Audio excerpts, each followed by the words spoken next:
What if I told you the Roman Empire didn't fall because of one big enemy? What if there was no single, decisive battle? No sudden, dramatic collapse like you see in the movies. The real story is much more complex, and frankly, a lot more interesting.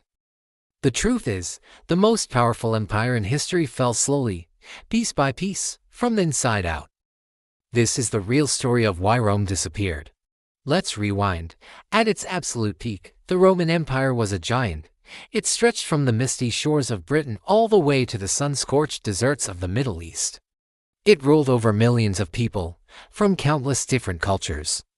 Speaking hundreds of different languages, this incredible size was Rome's greatest strength.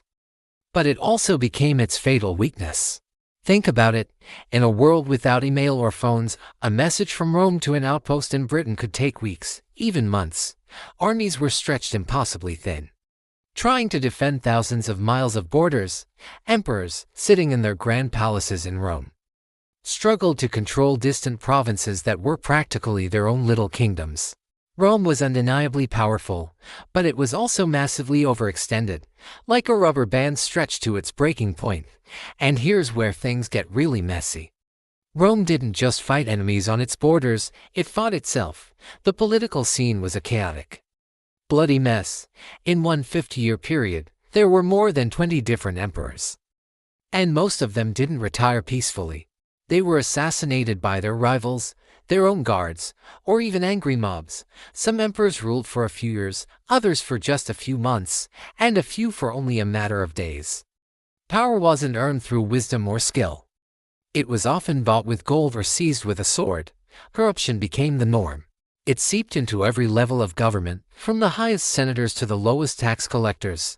Loyalty was a flickering candle in a hurricane, shifting constantly to whoever offered the most money or the most power.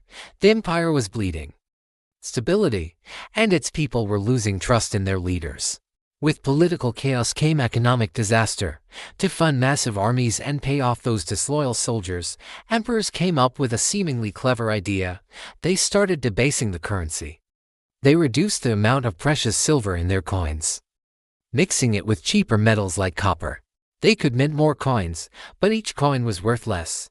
This led to runaway inflation. Prices for everyday goods like bread and oil exploded. To make matters worse, taxes on farmers became crushingly heavy, forcing many to abandon their land. The vital trade routes that were the lifeblood of the empire began to slow to a trickle. The rich, with their vast estates, managed to insulate themselves for a while, but for the average Roman citizen, the economic collapse was a daily struggle for survival. An empire, no matter how mighty, simply cannot stand when its economic foundation crumbles into dust. And what about that legendary Roman army, the unstoppable legions that conquered the known world? Well, over time, that changed too. The very idea of the citizen soldier, a Roman fighting for the glory of Rome, began to fade away. Fewer and fewer Roman citizens wanted to endure the harsh life of a soldier. So, who filled the ranks? Mercenaries, soldiers for hire from Germanic tribes and other groups outside the empire. These soldiers were often skilled fighters, but their loyalty wasn't to the eagle standards of Rome. It was to the general who paid them the most gold. The Roman army still existed in name, but its heart and soul were gone. It was a hollowed-out version of its former self. So, when major invasions finally came, when waves of Germanic tribes like the Goths and Vandals began to cross the borders, they weren't met by a united, powerful empire. They found a brittle shell, weakened from centuries of internal decay. Cities that once would have mounted a fierce defense now fell with little resistance.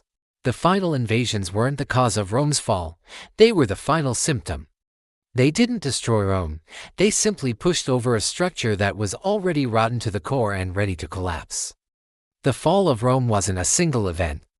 It was a long, slow process of decay. A death by 1,000 cuts from political corruption, economic failure, and internal division.